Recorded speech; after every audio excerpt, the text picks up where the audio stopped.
Halo. Kembali lagi di cerita histori. Kali ini bercerita tentang keris Om Yang Jimpe. Namaku Yogi, sebut saja begitu, umurku 52 tahun. Aku tinggal di sebuah perumahan di Jakarta Selatan bersama istri dan 2 orang putraku. Sampai penghujung tahun 2007, rumah tanggaku tak menemui masalah yang berarti. Kami hidup rukun dengan segala kebutuhan rumah tangga yang selalu bisa aku penuhi. 2 orang putraku pun bisa bersekolah dengan layak. Salah satunya sudah duduk di bangku perguruan tinggi, dan adiknya masih di bangku SMP. Tapi suatu ketika musibah datang beruntun, langsung membuatku ambruk hingga tenggelam ke dasar lumpur kenistaan. Padahal baru saja 2 bulan aku mengambil kredit di sebuah bank swasta nasional yang nilainya 700 juta rupiah. Untuk mendapatkan kredit sebesar itu, aku mengagunkan rumah yang aku tempati bersama istri dan anak-anakku. Uang sejumlah itu aku gunakan untuk modal usaha karena aku sudah lama mendapatkan klien dari Singapura untuk mengirim hiasan rumah tradisional. Seperti disambar petir di siang bolong, hari itu aku mendapat kabar bahwa barang yang kupesan dari para pengrajin di Tasikmalaya tidak bisa dikirimkan. Alasan mereka belum mendapatkan bayaran sejak 3 bulan lalu. Para pengrajin itu menuntut pembayaran semua barang yang mereka kirim senilai hampir 500 miliar, padahal aku sudah membayarkan semua hak mereka tanpa ada yang aku tunda-tunda. Pembayaran itu aku lakukan melalui kasir dan orang kepercayaanku. Tak hanya itu, masalah lain timbul dari klienku yang ada di Singapura. Dia menuntut aku untuk segera mengirimkan barang pesanannya. Panik, bukan kepalang. Di satu sisi aku harus membayar uang kepada para pengrajin di Tasikmalaya. Di sisi lain, aku dituntut untuk mengirim barang ke Singapura, atau kontrak yang telah kubangun akan segera diputuskan. Artinya aku akan kehilangan klien, sekaligus harus membayar utang yang segunung jumlahnya. Ya, tentu saja bukan aku tidak berusaha mencari jalan keluar. Aku sudah melaporkan penggelapan uang, penipuan dan korupsi pada kepolisian. Tapi apapun itu tidak membuat usahaku lancar. Aku kehilangan klien karena ulah karyawanku yang membawa kabur uangku. Aku tak tahu kemana harus mencarinya lagi. Alamat yang ditinggalkannya ketika melamar pekerjaan 4 tahun lalu ternyata palsu. Aku sudah menelusuri semua jejak yang pernah dia tinggalkan, tapi semua nihil. Singkat cerita, aku benar-benar terpuruk. Usahaku hancur dan rumahku disita bank karena aku tak mampu membayar hutang. Aku ngontrak di sebuah rumah petakan di Cinere, tapi itu belum bisa membuat hidupku tenang. Karena para pengrajin dari Tasikmalaya masih terus memburuku karena aku masih mempunyai hutang pada mereka sejumlah hampir 400 juta rupiah. Nyaris setiap hari aku didatangi orang yang menagih hutang ke rumah kontrakanku, dan hampir setiap jam telepon genggamku berdering oleh orang-orang yang menagih hutang. Keterpurukanku itu berlangsung hingga tahun 2009. Sepanjang 2 tahun, hidupku benar-benar hancur. Untuk mencari makan saja, aku harus meminta bantuan kemana-mana. Anak sulungku terpaksa harus berhenti kuliah karena aku tak sanggup lagi membiayainya.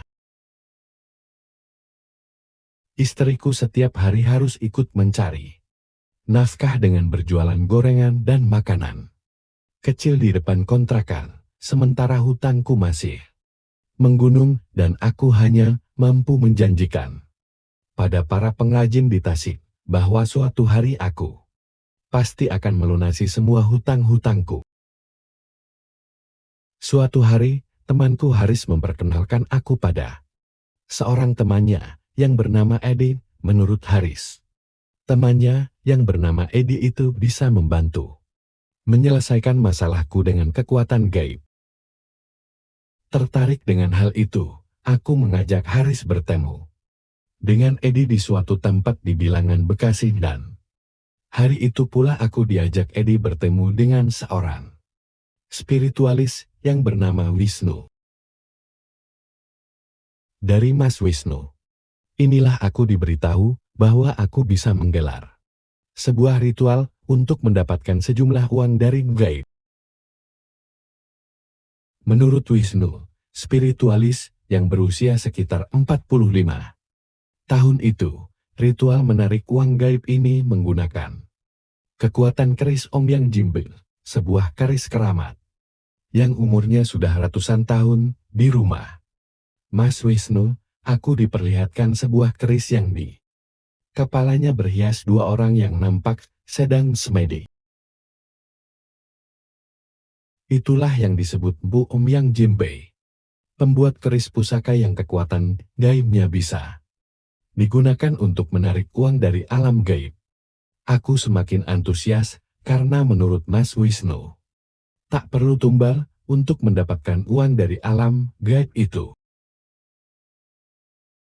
Meski dengan ritual yang teramat sakral, tapi gaib penghuni keris itu tidak meminta tumbal pada pelaku ritual. Gaib itu hanya menuntut agar pelaku ritual berlaku jujur, sebab uang yang bisa ditarik dari alam gaib itu hanya boleh dipergunakan untuk membayar hutang atau pelakunya benar-benar dalam keadaan terdesak. Selain itu, jumlah uang yang bisa didapatkan pun terbatas sesuai dengan kebutuhan pelaku itu sendiri. Ya, dengan bermodalkan keyakinan aku menghadap Mas Wisnu untuk mengadakan perjanjian ritual. Aku diminta untuk menyediakan sejumlah sesajian lengkap untuk menggelar ritual itu. Aku harus menyediakan kembang setaman lengkap dengan kemenyan dan ubur rampe lainnya. Kemudian aku juga diminta untuk menentukan di mana lokasi ritual itu akan digelar. Menurut Mas Wisnu, lokasi ritual itu boleh ditentukan oleh pelaku sendiri, bisa digelar di tempat keramat atau di mana saja, bahkan juga bisa digelar di rumah pelaku sendiri. Tapi karena rumah kontrakanku terlalu sempit, maka aku memilih menggelar ritual di sebuah tempat keramat di Bogor, Jawa Barat, sesuai dengan kesepakatan dan perhitungan primbon Mas Wisnu. Siang itu aku berangkat ke rumahnya di Bekasi, Jawa Barat. Hari itu Kamis, malam Jumat, berdasarkan perhitungan Mas Wisnu. Hari itu adalah hari baik untukku dan keluargaku. Aku berangkat dari rumah Mas Wisnu sekitar pukul 4 sore, menuju sebuah tempat keramat di perbatasan antara Jasinga, Bogor dengan Tangerang, Banten. Ritual itu sendiri baru akan digelar menjelang tengah malam. Sesuai perhitungan, kami baru tiba di keramat itu sekitar pukul 8 malam. Setelah meminta izin pada juru kunci, kami langsung menuju lokasi keramat untuk mengenali situasinya. Ternyata keramat ini memang nampak menyeramkan. Pohon-pohon besar berdiri tegak bagaikan raksasa yang tengah berkaca pinggang. Di bawah pohon-pohon besar itu berdiri sebuah gubuk kecil yang gelap gulita. Hanya ada sebuah lampu minyak yang adang redup tertiup angin malam. Beberapa saat aku ngobrol dalam gubuk itu bersama 5 orang yang ikut dalam ritual itu. Aku sendiri ditemani seorang saudaraku yang ingin ikut menyaksikan ritual itu. Selama kami ngobrol, aku merasakan banyak getaran gaib yang menyelimuti tempat keramat itu. Aku yakin tempat itu pasti dihuni oleh banyak makhluk halus yang tak kasat mata, dan setelah nalor ngidul kami ngobrol, akhirnya waktu yang telah ditentukan untuk menggelar ritual itu pun tiba. Pukul 11 malam, Mas Wisnu mulai memerintahkan anak buahnya untuk mempersiapkan segala sesajian yang kami bawa. Berbagai ubur rampe digelar dalam cungkup yang luasnya sekitar 10 meter persegi. Itu, kembang setaman digelar di atas sehelai kain putih. Perapian mulai dibakar dan sesaat kemudian, api mulai menyala membakar arang dalam bokor tembaga. Beberapa batang hiu mulai mengepulkan asap yang baunya khas menusuk hidung. Terakhir, Mas Wisnu mencabut sebuah keris yang bernama Om Yang Jimpe. Keris itu berdiri tegak di atas sehelai kain putih di depan sesajian. Ritual itu mulai digelar. Aku duduk bersila di belakang Mas Wisnu. Berjejer di samping kiriku adalah saudaraku dan seorang anak buah Mas Wisnu. Lalu di samping kananku dua orang lain yang diajak Mas Wisnu. Segala syarat perlengkapan untuk memanggil kekuatan gaib keris Om Yang Jimbe telah siap digelar. Asap hiu dan kemenyan pun telah mengapul sejak beberapa menit lalu, memanggil segala jenis makhluk halus untuk memberi kekuatan pada ritual itu. Tepat tengah malam, Mas Wisnu mulai membacakan mantra dan jampi-jampi yang aku tak mengerti. Beberapa bait mantra dan jampi-jampi dari bahasa Jawa kuno meluncur dari mulutnya. Sebelum itu, Mas Wisnu juga membacakan beberapa ayat suci Al-Quran. Maksudnya untuk mencegah hal-hal yang tidak diinginkan pada para peserta ritual, sebab menurutnya di tempat seperti itu resiko gangguan makhluk halus pasti sangat besar. Setelah pembacaan mantra itu selesai, lalu Mas Wisnu memerintahkan seorang asistennya yang masih sangat muda untuk duduk di depan sesajian. Itu, sesaat kemudian, asistennya yang masih anak muda itu menutupi sebuah kardus dengan kain putih. Kemudian dia pun membacakan beberapa ayat suci Al-Quran sambil duduk bersila di depan sesajian dan kardus itu. Suasana mulai terasa mencekam manakala anak muda itu usai membacakan mantranya, bulu kudukku terasa lebih merinding dibandingkan beberapa saat lalu. Aku merasa seperti ada makhluk halus yang tengah memperhatikan gerak-gerikku. Mataku mulai melirik ke kiri dan ke kanan memperhatikan seluruh ruangan cungkup itu, tapi tak ada apapun di sana, hanya kegelapan malam yang kulihat. Sesekali aku mendengar suara burung hantu dan binatang malam yang membuat suasana makin mengerikan. Aku yakin di situ pasti ada makhluk halus yang tengah memperhatikanku. Aku merasakan itu karena hampir seluruh bulu pada tubuhku berdiri, dadaku pun berdebar makin keras. Naluriku memastikan ada makhluk lain yang ikut dalam ritual itu.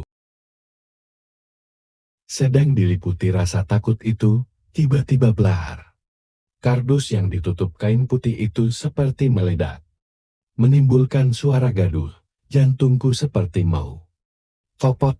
Aku kaget bukan kepalang hingga posisi dudukku berubah sedikit mundur, bahkan nyaris lari lantaran kaget dan rasa takut. Tenang, tenang. Tidak ada apa-apa, itu hanya sebuah pertanda bahwa ritual kita direstui gaib dan kita nyaris berhasil, ujar Mas Wisnu manakala melihat keadaanku yang sangat ketakutan. Tetap konsentrasi dan jangan bertindak yang bukan minus bukan. Lanjutnya, sesaat kemudian Mas Wisnu mengambil alih ritual dari anak muda itu. Kembali Mas Wisnu membacakan beberapa bait mantra sambil menaburkan kemenyan ke atas bokor yang arangnya masih terlihat membara merah. Tak seorang pun yang berani membuka mulut, suasana makin hening, mencekam. Nah, ritual ini telah selesai, mari kita lihat apa yang ada dalam kardus itu. Tiba-tiba Mas Wisnu bersuara sambil menunjuk kardus yang tertutup kain putih itu. Silahkan buka kardus itu, Mas Yogi. Tuturnya sambil menatap ke arahku, atau kalau sampean takut, biar aku saja yang membukanya, lanjutnya karena melihatku yang nampak ragu dan ketakutan. Silahkan, Mas saja yang membukanya, jawabku singkat. Perlahan Mas Wisnu mulai menyingkap kain putih yang menutupi kardus itu. Dadaku masih berdebar. Benakku terus bertanya-tanya apa yang ada dalam kardus kosong itu. Sesekali aku bisa melihat raut wajah Mas Wisnu yang nampak was-was. Entah apa yang ada dalam benak lelaki itu, tapi sedetik kemudian raut wajah Mas Wisnu nampak berubah. Ada rasa sumringah tatkala dia mulai membuka tutup kardus itu. Alhamdulillah, ternyata ritual kita dikabulkan. Silahkan lihat apa isi kardus ini. Tutur Mas Wisnu dengan senyum penuh kebahagiaan. Dan betapa terkejutnya aku manakala melihat apa yang ada dalam kardus itu. Setumpuk uang pecahan 100 ribuan memenuhi kardus itu.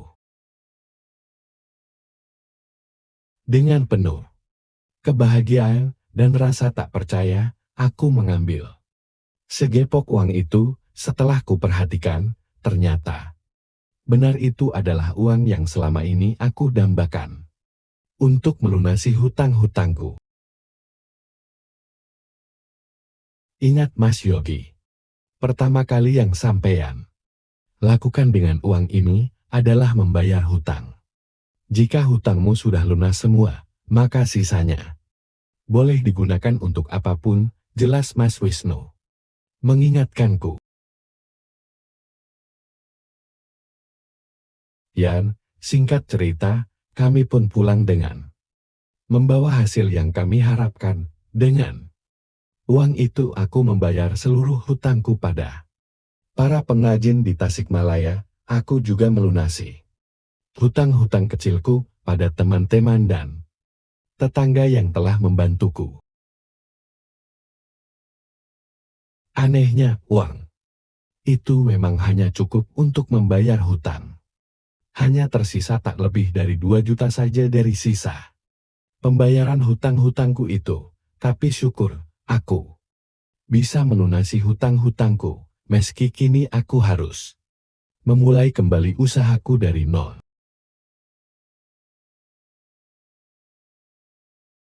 Semoga kalian semuanya terhibur dengan cerita histori. Mohon maaf bila ada salah penyampaiannya. Terima kasih.